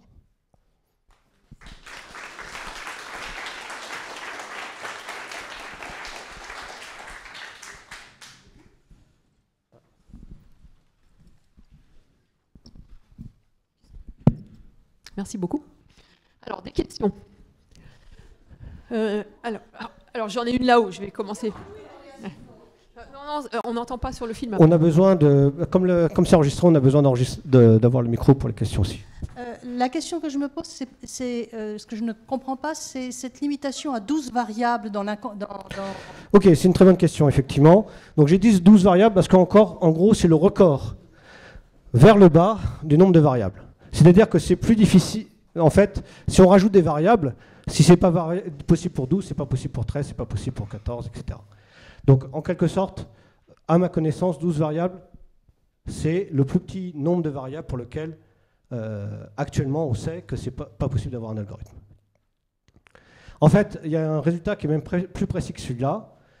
C'est qu'on a une équation en 13 variables, de sorte que si on fixe la dernière des variables, c'est-à-dire on donne à la dernière des variables un entier, la valeur d'un entier n, on obtient une application qui à n associe le fait que l'équation qu'on obtient de cette façon-là a une solution ou pas. Donc ça donne une application qui va, disons, de l'ensemble des entiers positifs, disons grand N, dans 0, 1, qui envoie l'entier petit n sur 0 si l'équation qu'on obtient n'a pas de solution, et sur 1 si l'équation qu'on obtient a une solution. Et cette fonction-là, donc qui va de grand N dans 0, 1, n'est pas calculable à l'aide d'un ordinateur. Alors. Elle n'est pas calculable. Il n'existe pas d'algorithme permettant de calculer cette fonction. S'il vous plaît, une petite question. Vous avez utilisé les nombres rationnels et les nombres rationnels, vous les avez définis en tant que quotient de deux entiers. Mais on sait bien qu'il y a des nombres à partir décimales périodiques et qui sont aussi des rationnels. Est-ce que ça rentre dans votre Oui, raisonnement donc il y a et plusieurs- calcul ou pas? Oui, merci. Donc il y a plusieurs définitions équivalentes de nombres rationnels. Celle que je préfère, effectivement, c'est quotient de deux entiers, mais on peut voir aussi, effectivement, les nombres rationnels comme étant des nombres réels dont le développement est périodique, à partir d'un certain rang. Alors, d'autres questions? Oula. Bon, je vais faire au plus près, j'arrive en haut après. Bon, vous avez parlé du système RSA pour la cryptographie, mais est-ce que vous pourriez donner quelques indications sur les autres méthodes de cryptographie actuelles basées justement sur les courbes elliptiques, etc. Ah bon, oui. C'est trop difficile ou bien... On voit une question de presque d'expert, je pense. Non, j'ai enseigné un peu le système RSA, mais par contre les courbes D'accord. elliptiques, je ne connais pas. Donc, effectivement, Norbert vous a présenté une équation de courbe elliptique. Il vous a expliqué aussi que le résultat de Poincaré disait qu'il y avait une structure de groupe sur cette courbe elliptique. C'est-à-dire qu'on avait une loi d'addition sur l'ensemble des solutions. Et cette loi d'addition vérifie certaines propriétés qui donnent une structure de groupe. Bon. De mon côté, je vous ai expliqué la preuve par 9 qui consiste à finalement se ramener à une équation diophantienne, mais sur l'ensemble 1,9. Alors, ce qui se passe, c'est que si, au lieu de prendre 9, j'avais pris un nombre premier, on peut très bien regarder des équations diophantiennes modulo P. En particulier, on peut regarder les équations d'une courbe elliptique modulo P. Et il se trouve que le théorème de Poincaré, bien qu'il soit fait a priori dans notre cadre, marche tout aussi bien sur les corps finis. C'est-à-dire, par exemple, modulo P, où P est un nombre premier. Donc ça va donner un groupe qui, là, par définition, est un groupe qui est fini. Et il se trouve qu'effectivement, il y a un certain nombre de systèmes cryptographiques qui sont basés sur des structures de groupes finis. Et l'avantage des courbes elliptiques, c'est que ça donne des systèmes de cryptographie qui sont relativement résistants. C'est-à-dire qu'actuellement, on sait que pour RSA, bon, le point, c'est que pour casser RSA, il faut factoriser, j'avais dit, on prend le produit de deux nombres premiers. Si on peut factoriser, c'est-à-dire à partir du produit, retrouver les deux facteurs premiers qui sont dans cet entier, dans le produit, à ce moment-là, on casse le système. C'est-à-dire qu'on peut décoder tout ce qui est transmis. Donc, on a des méthodes pour casser RSA qui sont ce qu'on appelle sous-exponentielles. C'est-à-dire le temps de calcul est plus petit qu'une exponentielle de la taille de l'entier. Bon. Pour les systèmes de cryptographie à base de courbes elliptiques, là, par contre, il se trouve actuellement, il n'est pas connu de méthode pour casser qui soit sous-exponentielle. Donc, on a tendance à penser que ces systèmes-là sont plus résistants. Ceci dit, je crois qu'à l'heure actuelle, le système RSA reste le plus utilisé. Bon, j'étais peut-être un petit peu technique, mais voilà. Ça répond à votre question. Bonjour, merci beaucoup pour l'exposé. Alors, vous avez rappelé la solution du deuxième problème de Hilbert, la non-existence d'un algorithme pour résoudre des... C'est pas la solution, c'est une contre-solution. Donc, la réponse, en tout cas, tout à fait, oui. Non-existence d'un algorithme qui décrit, qui donne l'existence d'une solution entière, d'équation polynomiale. Et ensuite, vous avez mentionné que les équations rationnelles, enfin, les solutions rationnelles, le problème restait ouvert. Je suis intéressé par votre intuition à vous, personnellement, sur ce problème donc généralisé. Alors, je ne suis pas vraiment un expert de ce problème-là. Mais pendant le trimestre, Björn Poonen va participer au trimestre, et je crois que c'est lui qui a les résultats les meilleurs en ce qui concerne la question pour les rationnels. C'est-à-dire que ce qu'il a démontré, c'est qu'il y avait des anneaux qui sont intermédiaires entre l'anneau des entiers et le corps des rationnels, sur lequel le résultat qui vaut pour les entiers, c'est-à-dire qu'il n'existe pas d'algorithme, valait aussi. Donc, en gros, l'idée, c'est que on prend les entiers et on inverse des familles de nombres premiers. Et il a démontré que si on inversait ce qu'il fallait de nombres premiers, mais pas trop, c'est-à-dire pas les rationnels entièrement, eh bien, on avait quand même un résultat analogue aux entiers, c'est-à-dire qu'il n'existe pas d'algorithme. Peut-être on peut être un peu plus précis, Emmanuel. Je crois qu'il a même démontré qu'on pouvait inverser presque tous les nombres premiers, c'est-à-dire pour ceux qui savent ce que c'est, un ensemble de nombres premiers de densité 1.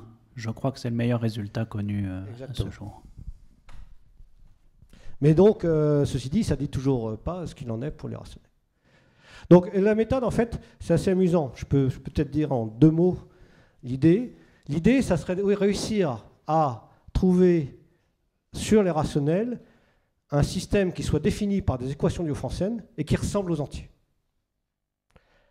Donc le jeu, ça consiste à partir d'équations diophantiennes, si on regarde les solutions rationnelles, on va obtenir un truc qui ressemble suffisamment aux entiers pour, à partir de là, utiliser ce concept sur les entiers sur cet ensemble-là.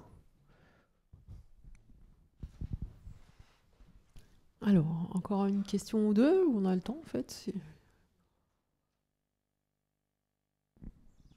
Oui, je vous redonne.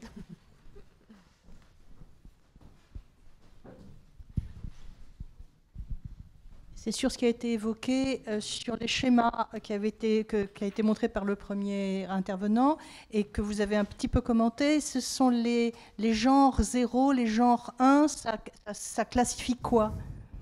Ok, donc là, si vous voulez, il s'agit du cas de ce qu'on appelle les courbes. C'est-à-dire, essentiellement, si on est en train de regarder une équation, par exemple, en 2 variables. Donc ça, de ce point de vue-là, on peut regarder les solutions réelles. Donc c'est le dessin que nous a montré Norbert. Si on regarde les solutions réelles, ça nous trace une courbe dans le plan. Hein, c'est les coordonnées cartésiennes, ça nous donne une courbe dans le plan. Maintenant, évidemment, il y a aussi les nombres complexes.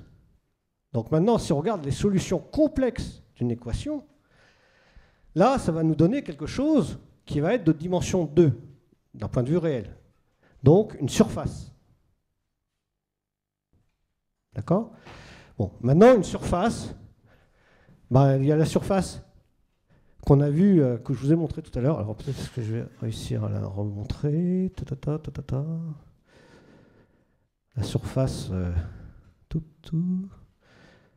Alors, je suis allé trop loin, excusez-moi. Voilà. Donc ça, c'est aussi, on peut voir ça aussi comme la sphère, on peut voir ça aussi comme une courbe complexe, à savoir la courbe complexe P1 de C. C'est la sphère de Riemann. Bien, mais maintenant, parmi les surfaces, vous connaissez aussi la surface qui est le tore.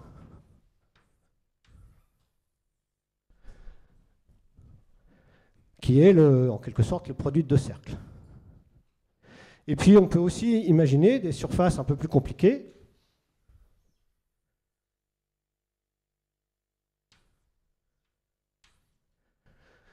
Où au lieu d'avoir un trou, on en a plusieurs. Donc ça, c'est un variant qui est un invariant de nature purement... Alors le terme précis, c'est topologique.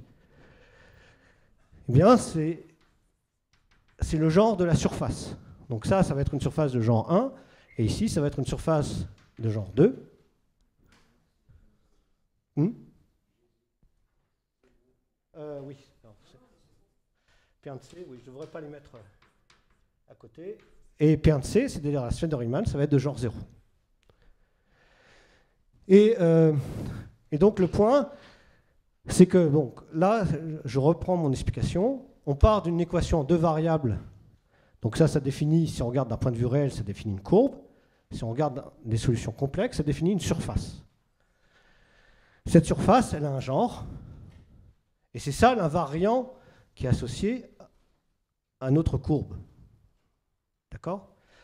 Et alors, il y a un résultat qui est tout à fait remarquable. Donc j'en profite pour le donner. C'est un des résultats les plus frappants du cercle dernier dans le domaine.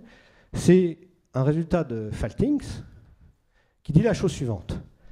C'est que si le genre est supérieur ou égal à 2, alors le nombre de solutions rationnelles est fini. Donc, autrement dit, c'est un variant qui est purement de nature géométrique, conditionne entièrement l'ensemble des solutions rationnelles. Et ça, c'est quelque chose qui est absolument remarquable. Et c'est exactement ça que Lang a généralisé en dimension supérieure.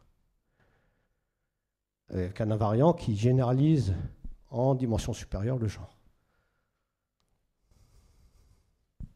Ça répond à votre question.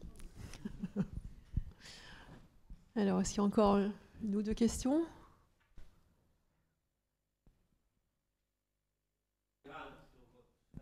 Oui. Pardon?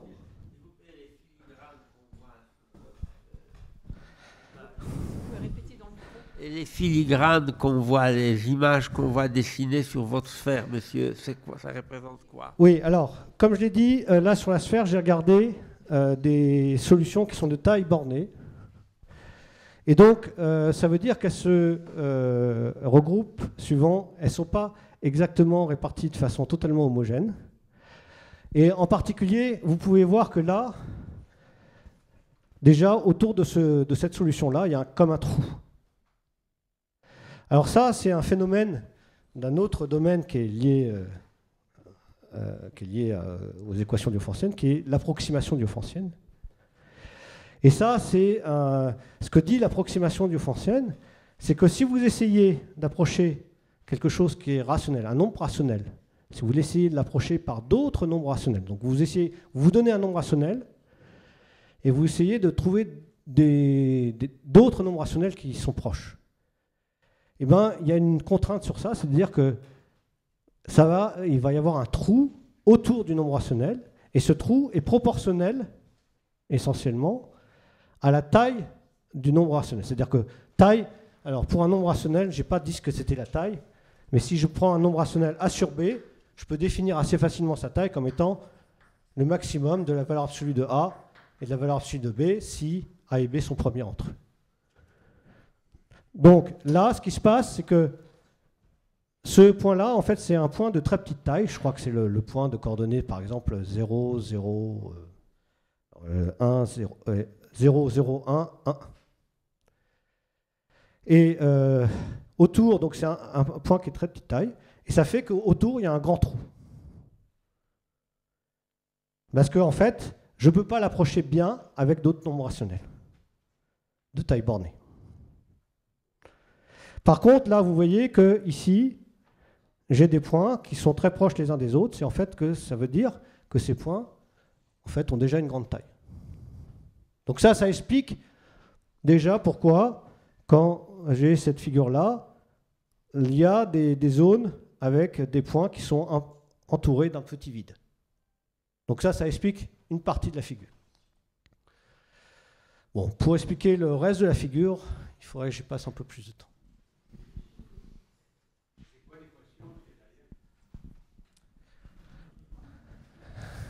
Donc là, comme je l'ai dit, c'est un ellipsoïde, donc c'est une équation quadratique, hein, c'est une équation de degré 2. Alors j'ai plus en tête l'équation exacte de l'ellipsoïde, parce que je pense en fait à ces choses-là de façon un petit peu différente. Mais c'est du style x2 plus y2 moins 5z2 égale t carré 1, non, plus 5z2 égale t carré 1, un truc comme ça. Donc les coefficients, bon, je ne sais plus où sont les coefficients 5, mais les seuls coefficients qui interviennent, c'est 5.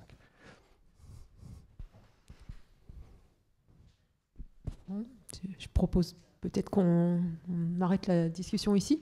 Merci encore.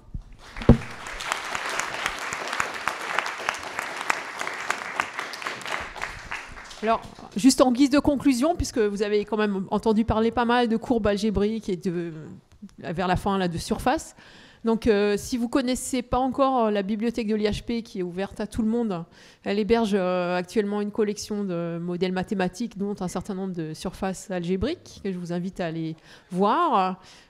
Certains de ces modèles mathématiques avaient fasciné Man Ray, et l'IHP vient de finir, est en train de finir la réalisation d'un film sur Man Ray et les modèles mathématiques. Donc je fais un petit peu de publicité pour ce film également. Et par ailleurs, en attendant l'ouverture du nouveau bâtiment, donc en face, vous avez pu voir les barrières, où nous aurons un espace d'exposition à la fois permanente et temporaire. On a cette année l'an dernier, réalisé une exposition sur les surfaces, justement, qui s'appelle « Sous la surface, les maths ». Et cette exposition est actuellement visible jusqu'à cet été au Musée des Arts et Métiers, dans la partie exposition permanente du Musée des Arts et Métiers. Donc si vous n'avez pas vu ça encore, je vous invite aussi à aller y faire un tour. Voilà. Merci de votre présence et puis peut-être à une prochaine fois. Au revoir.